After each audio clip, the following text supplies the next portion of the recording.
Hello, this is Grandma, and I'm reading the book A Long Way from Chicago.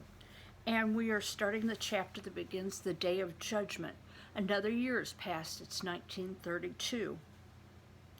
The technique I'm going to be using in this chapter is called just making comments in your head about what you're reading. And you'll see how it goes. I don't think Grandma's a very good influence on us, Mary Alice said. It had taken her a while to come to that conclusion, and I had to agree. It reconciled us to some of our trips to visit her. Mary Alice was 10 now. I believe this was the first year she didn't bring her jump rope with her, and she no longer pitched a fit because she couldn't take her best friends, Beverly and Audrey, to meet Grandma. They wouldn't understand, Mary Alice said. We weren't so sure Mom and Dad would either. Still, we dragged our heels about going. They didn't notice that we really were looking forward to the trip. The gooseberries were ripe when we got there for August, and come to find out, Grandma was famous for her gooseberry pies. Mary Alice and I were stemming berries at the kitchen table that first morning. Grandma was supervising a pan of them on the stove. The gooseberries popped softly as they burst open in the boiling water. Then somebody knocked on the front door. Grandma ran an arm across her forehead and stared through the house. We'd have followed, but she said, "Keep at it." When she came back, Mrs. L.J. Wydenbach, the banker's wife, was right behind her. If she thought she was going to be asked to sit down, she had another thing coming. Grandma returned to the stove, leaving Mrs. Wydenbock beached by the kitchen table where she overlooked Mary Alice and me. She was big on top, though nowhere near as big as Grandma, but she had tiny feet teetering in high-heeled shoes. The heat of the kitchen staggered her. But then people from Death Valley would have keeled over in Grandma's kitchen. "Mrs. Dowdle, I'm here on a mission," she said, "and I'll come right to the point." "Do that," Grandma said. "As you know, this is County Fair Week," Mrs. Wydenbach said, "the annual opportunity for our small community to make its mark." Grandma said nothing. "As you recall," Mrs. Wydenbach said, "my bread and butter pickles have taken the blue ribbon every year since the fair recommenced after the Great War." If Grandma recalled this, she showed no sign. "But my cucumbers this year haven't been up to snuff, not worth the brine for pickling. How were yours?" "Didn't put any in," Grandma said. "Ah, well, you were wise." Mrs. Weidenbach's forehead began to look slick. It wasn't just the heat. "Mrs. Dowdle, I'll come clean. I don't think I better enter my bread and butter pickles this year. I'm going to tell you why. The Depression is upon us. Times are hard." They was never easy for me," Grandma recalled. "And quite frankly," Mrs. Weidenbach said, "people blame the bankers." "My stars," Grandma said, "the bank forecloses on people's farms, throws them off their land, and they don't even appreciate it." "Now, Mrs. Dowdle, don't be like that." Mrs. Wydenbach reached down the front of her dress, plucked up a lace handkerchief. She dabbed all around her mouth. "Mrs. Wydenbach, Mr. Wydenbach has asked me not to enter my bread and butter pickles into the competition of the fair this year." "Keep your head down till the Depression blows over?" Something like that," Mrs. Wydenbach murmured, "so I naturally thought of you. After all, we've been neighbors these many years." The Weidenbachs lived at the far end of town in the only brick house. "I said to my husband, Mr. Wydenbach, somebody must carry home a blue ribbon to keep our town's name in front of the public. Otherwise, these county seat women will sweep the field. As you know, Mrs. Cowgill's decorative butter pats never do better than honorable mention."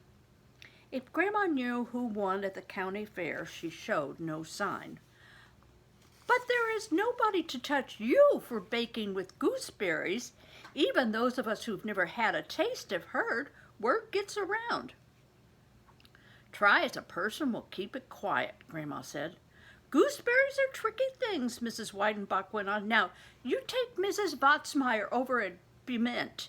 She wouldn't take on Gooseberry, but she'll pull down a blue ribbon in the fruit pies and cobbler division with her individual cherry tarts if somebody doesn't put a stop to it.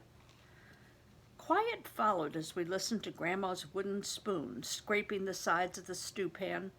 At length she said, "I cook to eat, not to show off." Mrs. Wydenbach sighed. "Mrs. Dowdle, these are desperate times. Don't hide your light under a bushel. It is up to you to hold high the banner for our town." Grandma putting herself out for the fame of the town? I thought Mrs. Weidenbach was on the wrong track. On the other hand, Grandma liked to win. Growing frantic, Mrs. Wydenbach let her gaze skim over Mary Alice and me. "And a day at the fair would be a nice outing for your grandkiddies." "Wouldn't cut any ice with them," Grandma said. "They're from Chicago, so they've seen everything." Instantly, an expression of great boredom fell over Mary Alice's face. I thought she might yawn. She was playing along with Grandma. I'd been thinking a day at the fair would be a welcome change, but I just shrugged and went on stemming gooseberries. Grandma turned slightly from the stove. "Wouldn't have any way to get there if I wanted to go." Mrs. Wydenbach brightened. "Oh, I will personally conduct you to the fair on prize day in my Hubmobile." She waved a hand in benediction over us. "And there'll be plenty of room for your grandkiddies." "Oh, well," Grandma said, "if I have an extra pie and it's not raining that day." "Oh, Mrs. Dowdle, I knew you would stand and deliver." Mrs. Wydenbach clasped her hands. "And remember, even the red ribbon for second prize will be better than nothing." Grandma gazed past her, seeming to count the corpses on the flypaper strip. Mrs. Wydenbach was dismissed and soon left. We all listened to the powerful roar as she ground her Hubmobile into gear. Grandma's sleeves were already turned back, or she'd be turning them back now. She pointed to me. "Scoot uptown and bring me a 25-pound bag of sugar. Tell them to stick it on my bill. After that, I want every gooseberry off them bushes out back." She turned on Mary Alice. "And you're going to learn a thing or two about pie crust." There followed 3 of the busiest days of my young life. Wrestling 25 pounds of sugar back from Moore's store was nothing to picking all the gooseberry bushes clean. As Mrs. Wydenbach said, gooseberries are tricky things. Sour to the taste, spiky with stickers, not unlike Grandma. My throbbing hands were covered with sticker wounds from getting all the gooseberries into the pail. With towels around their middles and their hair tucked up, Grandma and Mary Alice rolled out endless pastry on big breadboards. We picked a gooseberry pie every 4 hours for the next 3 days. I had about all I could do to feed corn cobs into the stove to keep the oven heat even. Gooseberries are so tart that more sugar than fruit goes into the pies. Some pies are still too sour, others gritty with too much sugar. We tried and tried again. Grandma grew careful about balancing her ingredients, holding the measuring cup up to the light. She was like a scientist seeking the cure for something. I had to go back uptown for more sugar and another big can of Crisco, and we had to sample them all in search for the perfect pie. Mary Alice said she's never been able to look at a gooseberry in the face. The day of judgment came. Mary Alice and I were in the parlor early, waiting. Grandma had told us to cover our heads against the fairground sun. I had on the Cubs cap I traveled in, and Mary Alice wore her straw from Easter. The house reeked of baking. Then Grandma sailed like a galleon into the front room, striking us dumb. For her, dressing up usually meant taking off her apron. But this morning, she wore a ready-made dress covered with flowers. Now, we pretty much wear ready-made clothes all the time these days, but when I was a little girl growing up, I never had a ready-made dress. All of my dresses were made by my grandmother. And my grandma would say, before school started or before a holiday, "Jackie, let's go shopping." And we would get on the bus and go down to Famous Bar and look at clothes. But we never bought the clothes. We just looked at them. And Grandma would take me then to the fabric department. We would pick out fabric, a pattern, the buttons, and she would try to make the same dress that I saw and tried on in the ready-made clothes department. Getting back to the story. The collar was fine net, fixed with a big cameo brooch that rode high. On her feet were large, unfamiliar shoes, white with a hint of a heel, and laces tied in big, perky bows. On her head was a hat with a big brim. The hatband on it happened to be a blue ribbon. She glared, daring us to pay her a compliment, but the cat had our tongues. Mary Alice stared up at her, transfixed. Was she seeing herself 50 years hence? The Hubmobile growled outside, and the next thing we knew, we were in it. It wasn't as long as Al Capone's big Lincoln limousine, but it was the biggest car in town. Mary Alice and I had the bucket seats to ourselves. The pie was in a box between my feet. Well, so a Hubmobile is a very fancy car if it's being compared to Al Capone's big Lincoln limousine. Grandma took charge of a small hamper full of our lunch, since they charge you 2 prices for everything at the farm. She rode up front beside Mrs. Wydenbach. The town had emptied out because this was prize day at the fair. But when we went by the Coffee Pot Cafe, there were faces at the window, and a loafer or two paused on the sidewalk to see us pass. Grandma inclined her head slightly. Most people wouldn't take their bows till after they won a blue ribbon, but Grandma wasn't most people. The fairground was a pasture along a dusty road this side of the county seat. It was a collection of sheds and tents and grandstands for the harness racing. But this was the big day for judging cattle, quilts, and cookery, so the grounds were packed, though it was a nickel to get in. And that reminds me of the times that I visited county fairs. I visited one in Europe and England, to be exact, and there was a lot of the cattle judging in that. And it was dusty, and it kind of smelled because it had a lot of animals. But when I was a teenager, we went to the Springfield, Illinois, the Illinois State Fair, and it was more like a carnival. It was dusty and dirty, but it really wasn't like what they're describing here. This is more like what we saw when we were in England. Mrs. Wydenbock twinkled along in her high heels next to Grandma. She didn't share her pickles, but she wanted some reflected glory in case the gooseberry pie won. "Let's run that pie over to the domestic science tent and get it registered," she said. "Oh, I don't want it setting around," Grandma said. "The livestock draws flies." The pie was no burden to Grandma because I was carrying it. "Let's see something of the fair first," she said, managing to sound uninterested. Along the midway, the Anti-Horse Theft Society had a stand selling burgoo and roasting ears. I don't know what burgoo is, but I assume it's just something to eat. The 4-H club was offering chances on a heifer. Alice Chambers had a big tent showing their huskers and combines, and prohibition was about to be repealed. But the temperance people had another big tent offering ice water inside and a stage out front with a quartet performing. We stopped to hear them. "You may drive your fast horses if you please. You may live in the very best style. Smoke the choicest cigars at your ease, and may revel in pleasure a while. Play billboards from morning till night, or loaf in the ballroom all day. But just see if my words are not right. You will find in the end it don't pay." At the other end of the midway was a rickety Ferris wheel, a merry-go-round, and a caterpillar. Beyond it was a sight that drew me.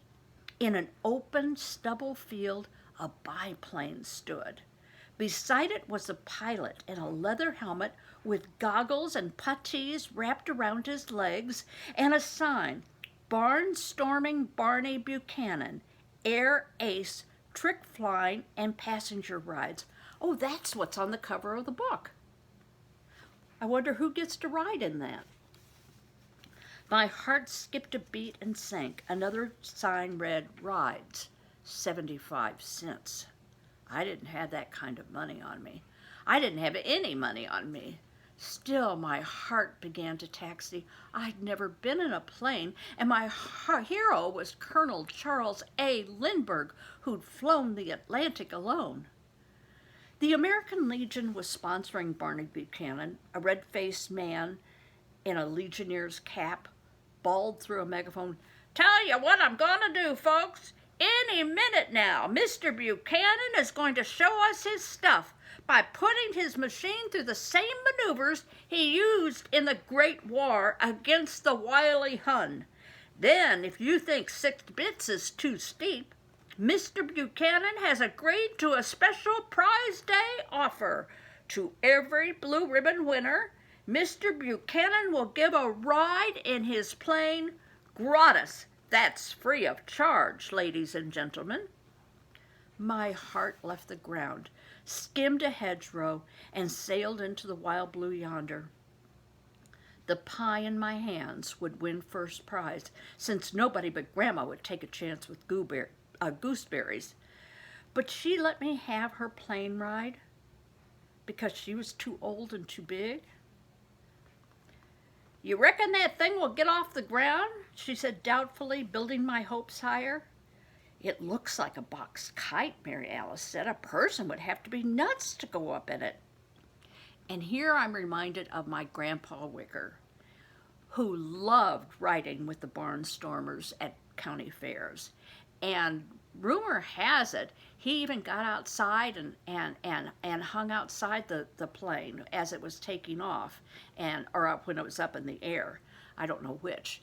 But my mom said they were always very frightened when they went to the fairs and Grandpa would spy a plane. The biplane's wings were canvas covered and much patched. It was more rickety than the Ferris wheel.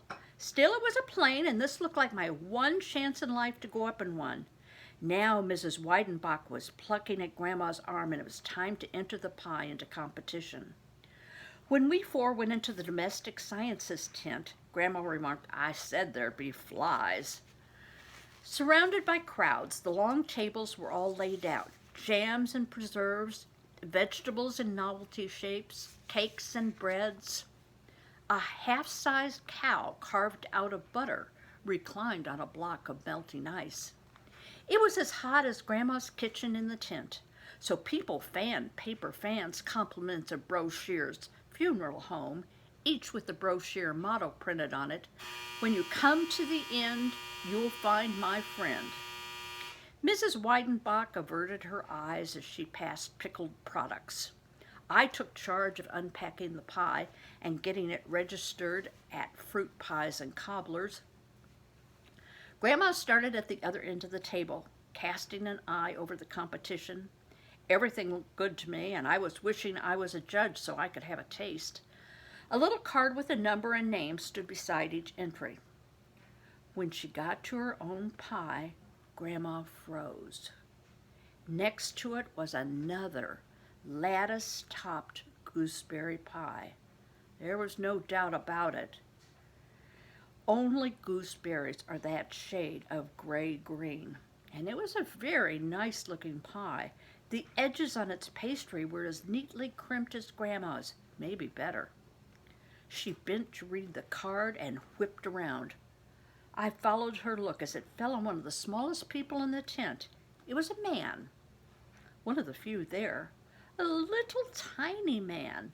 He wore small bib overalls, a dress shirt, and a bow tie. 4 or 5 strands of hair were arranged across his little bald head. "Rupert Pennypacker," Grandma breathed. You seldom saw her caught off guard. Was he responsible for the other gooseberry pie? "Who?" I said.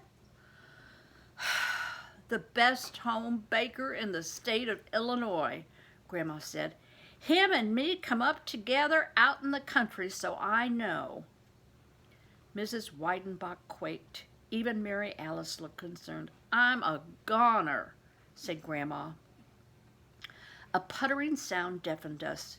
It was Barney Buchanan, the air ace, right over our heads. He was doing his aerial stunts, barrel rolls, vertical figure eights, or whatever he did. Everybody looked up, though we could only see tint. It was just a moment, but somehow I was sure in that split second when we'd all looked up, I thought Grandma had switched her pies card with Rupert Pennypacker's. It was a desperate act, but as Mrs. Wydenbach said, these were desperate times. It was the wrong thing for Grandma to do, but I might get a plane ride out of it. My head swam. Grandma nudged me away from the table and elbowed through a parting crowd. She was making for Mr. Pennypacker. I wondered if she'd reach down, grab him by his bib, and fling him out of the tent. With Grandma, you never knew. Rupert, she said. Standing beside him was the scariest-looking old lady I'd ever seen, weirder than Aunt Puss Chapman. She was only a little taller than Mr. Pennypacker and dressed all in black, including the veil on her hat. She had warts, and her chin met her hat brim.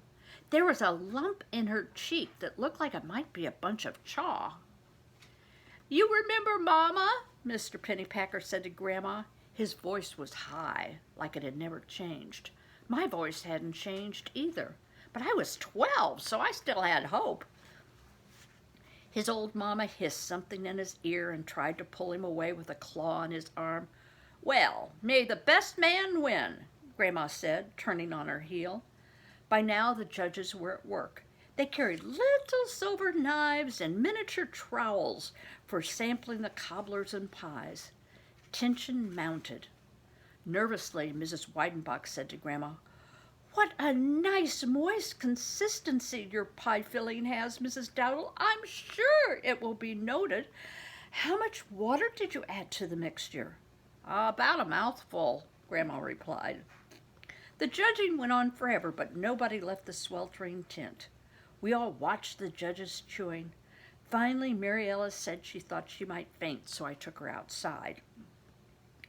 Up among the clouds, Barney Buchanan was still putting his old biplane through its paces. He'd dive to the earth and then pull up in time. He gave us 3 loops and a snap roll, and my heart was up there with him, scouting for Germans. A voice rose from inside the tent, followed by gusts of applause. They were announcing the winners. Honorable mention, 3rd prize, 2nd, 1st. I didn't want to go back in there. I hoped we'd win, but I wasn't sure we should. Not if Grandma had switched. The tent quivered with one final burst of applause. People began streaming out, flowing around us. Then out strolled Mr. Pennypacker and his mama, clutching him. You couldn't read anything in that face of hers, but Mr. Pennypacker was beaming. From the clasp on his overall bib hung a blue ribbon. Shoot, Mary Alice said. After all that pie crust I rolled out. In a way I was relieved, but then I saw my one and only chance for a plane ride crash and burn. Mr. Pennypacker was already heading for the field, where the biplane was coming in for a landing. At last Mrs. Weidenbach and Grandma came out. A nod from Grandma sent me back to the Hubmobile for our hamper of lunch. We ate it at a table in the Temperance Tent, sliced chicken washed down with ice water. Grandma had her great stone face on, but Mrs. Weidenbach tried to make the best of things. Never mind, Mrs. Dowdle. As I've said, a red ribbon for 2nd place is not to be sneezed at or scorned. You did right well. But Grandma hadn't come to the fair for 2nd prize. She didn't wear it. If she'd bothered to collect it at all. And you were up against stiff competition, Mrs. Weidenbach said. I dare say Rupert Pennypacker has had nothing to do all his life but wait on his dreadful mother and bake. Consoling Grandma was a thankless task. She ate her chicken sandwich with her usual appetite, observing the crowds. If I could read her mind, she was thinking she could do with a cold beer. Now, mind you, they were in the Temperance Tent, which objects to alcohol and beer. The day seemed to have peaked and was going downhill now. As we left the Temperance Tent, the quartet was singing in close harmony, "Lips that touch wine will never touch mine." We were ready to head for the parking pasture, but Grandma turned us the other way, toward the midway and the biplane. "What?" said Mrs. Wydenbach, but fell silent. We were walking through the fair, and something in my rib cage began to stir. There ahead, the biplane was on the ground. Afternoon sun played off the dull mahogany on its propellers. Something within me dared to dream. I wasn't swooping. I didn't even taxi, but I was walking lighter. Giving blue ribbon winners free rides hadn't stimulated much business. Barney Buchanan was lounging beside his plane. He was smoking another cigarette in a cupped hand, pilot style. Grandma strode past the ticket table out onto the field. She paused to look the plane over from prop to tail. Then she glanced briefly down at me. Then she marched forward. When Barney Buchanan saw Grandma bearing down on him, he tossed away his cigarette. "I'm a blue ribbon winner," Grandma announced, "here for my ride." "What?" Mrs. Wydenbach said. My brain went dead. Well, ma'am," Barney Buchanan said uncertainly, noticing her size. "And what class did you compete in?" "Fruit pies and cobblers." She held up a crumpled blue ribbon clutched in her fist. She gave him a glimpse of it and then dropped the ribbon into her pocketbook. "Well, ma'am, it seems I've already given a ride to a man who was first in pies," he said, "a little fellow." "Oh, that's Rupert Pennypacker. You got that turned around in your mind. He won in sausage and head cheese. Don't I look more of a pie baker than him?"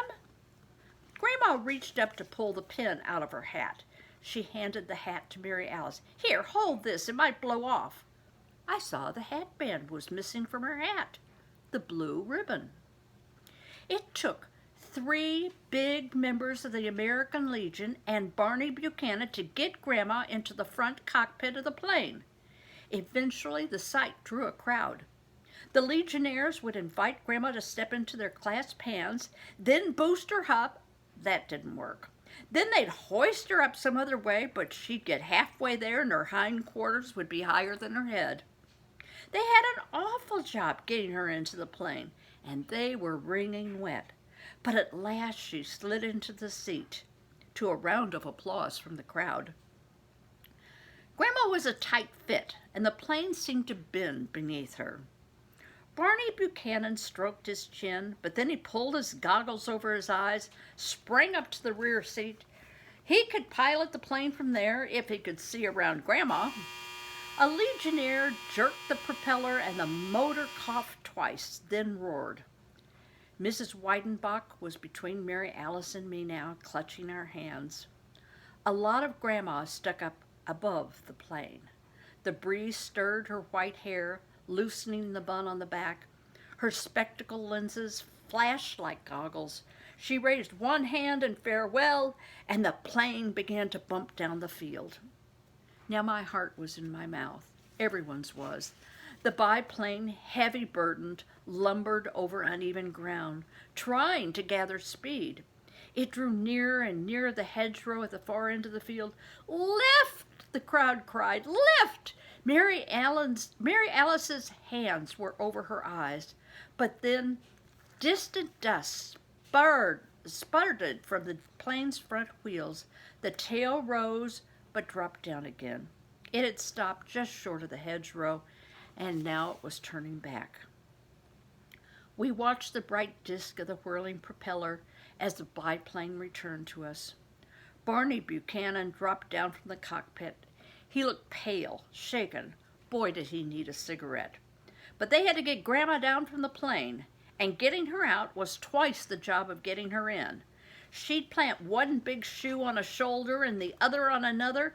They had her by her ankles, then by her hips. She tipped forward and back, and that pocketbook swinging from her arm pummeled their heads. She brought two big men to their knees. At last she was on solid ground, scanning the crowd for me. She crooked a finger and I went forward. As always, I couldn't see a moment ahead. "Ma'am, I'm sorry," Barney Buchanan was saying to Grandma, "but I was just carrying a little more freight than this old crate could handle." Grandma waved that away. "Oh, don't give it a thought. You can take my grandson instead," she said, "if he wants to go." The heavens opened. I thought I heard celestial music. Somehow I was up in the front seat of the plane, buckling myself in with trembling hands, and Barney Buchanan was handing me a pair of goggles from the Great War. Now we were taxiing, Barney and me, bumping over the ground, gathering speed behind the yearning motor, and I felt that moment when we left the ground and the fair fell away behind us. Ahead of us was nothing but the towering white clouds, and beyond them sky, endless sky. I didn't know there was that much sky as we flew, Barney and me, in stuttering circles higher than birds over the patchwork fields. That night, Mary Alice went to bed early, tuckered out. Still in her fair finery, Grandma sat in the platform rocker, working out of her shoes. They'd been a torment to her all day. Now she kicked them aside. "If I could pop all the corns on my toes," she said, "I could feed a famine." I'd settled on the settee, watching her in the circle of light after the big doings of the day. "Grandma," I said at last, "I got a couple things on my mind." "Well, spit 'em out if you must." "About your plane ride. You never did expect to get off the ground, did you?" "Lands, no." She turned down a hand. "When I was dainty enough for a plane to lift, they didn't have them. We couldn't have dusted crops with me on board. I just wanted to see what it felt like sitting up there in that hen roost." "Cockpit, Grandma," I said. "Then you meant for me to have that ride all along?" Grandma didn't reply. "And another thing, I've got a confession to make," I said. "I know you wanted first prize on the pie. You wanted it bad, and I thought you'd switch the card on Mr. Pennypacker's pie with ours so you could win with his pie."